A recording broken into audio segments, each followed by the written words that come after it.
ಮಾಯಕ್ ಮಾಯಕ್ ತೆಗೆದುಕೊಂಡು ಬರಬೇಕಪ್ಪ ಸ್ವಲ್ಪ ಆಯಾಸ ಭಾಳ ಆಗಿದೆ. ಎಲ್ಲಿ ಗುರುಗಳೇ? ಮಾಯಕ್ ಮಾಯಕ್ ಓಂ ನಮಃ ಶಿವಾಯ, ಓಂ ನಮಃ ಶಿವಾಯ, ಓಂ ನಮಃ ಶಿವಾಯ. ಗುರುಗಳೇ ತಂದನಪ್ಪ, ತೆಗೆದುಕೊಳ್ಳಿ ಗುರುಗಳೇ. ಓಂ ನಮಃ ಶಿವಾಯ ಗುರುಗಳೇ.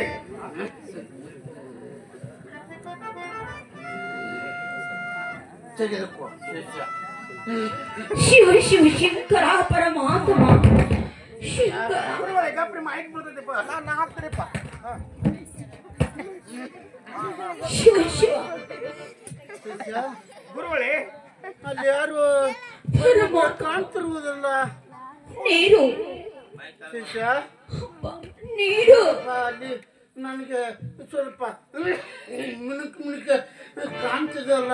ಹೌದು ಗುರುಗಳೇ, ಯಾರು ಬಂದಂತೆ ಕಾಣ್ತದೆ ಗುರುಗಳೇ. ಗಂಡು ದೇವ ಪರಮಾತ್ಮ ಶಿವ ಶಿವ ಇಲ್ಲೇ ಇದ್ದಾರೆ ನೋಡಪ್ಪ. ಯಾರು? ಶಂಕರ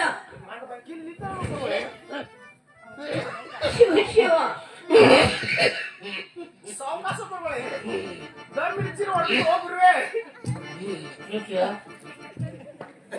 ಇವ್ರೇನಪ್ಪ ಗುರುಗಳೇ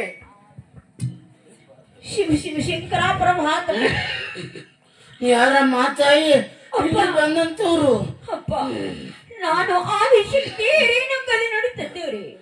ಆದಿಶಕ್ತಿ ರೇಣುಕ? ಹೌದಪ್ಪ. ನನ್ನ ಆಶ್ರಮ ಪಾವನವಾಯಿತು. ಶಂಕರ ಮಗಳ ರೇಣುಕ ಅಪ್ಪ ಇಲ್ಲಿಗೆ ಬರಲು ಕಾರಣವೇನು ಮಾಮಗಳೇ? ನಾನು ಇಲ್ಲಿಗೆ ಬರುವ ಕಾರಣಂದರೆ ಇದೇ ನನ್ನ ಪತಿ ಆದನೆ. ಅಪ್ಪ ನಾನು ನನ್ನ ಪತಿ ಆದನೆ ಮೀರಬಾರದೆಂದು ಈ ಕಾಣುತ್ತಿರ ಮಲಪುರ ನದಿಗೆ ಹೋಗಿ ಸರಕಿನ ಶೇಖರ ಮಾಡಿ ಉಸಕಿನ ಕೊಡನ ಮಾಡಿ ನೀರು ತೆಗೆದುಕೊಂಡು ಬರುವ ಸಮಯದಲ್ಲಿ ಗಂಧರೆ ಎಂಬ ಒಬ್ಬ ರಾಜನು ತನ್ನ ಸತಿಯಲ್ಲಿ ಕೂಡ ಜಲಕ್ಕೆ ನಾಡಿರುವಾಗ ಈ ನನ್ನ ಅಮ್ಮನ ಸೋತವನ್ನು ಹೋಯ್ತು ತಂದೆರಿ. ಅಪ್ಪ ಹಾವಿನ ಸೇಟೆ ಹರಿದ ಹೋಯ್ತು, ಉಸಿಕಿನ ಕೊಡ ಒಡೆದು ಹೋಯ್ತು. ಮುಂದೇನಾಯ್ತು ಮಾಮಗಳೇ?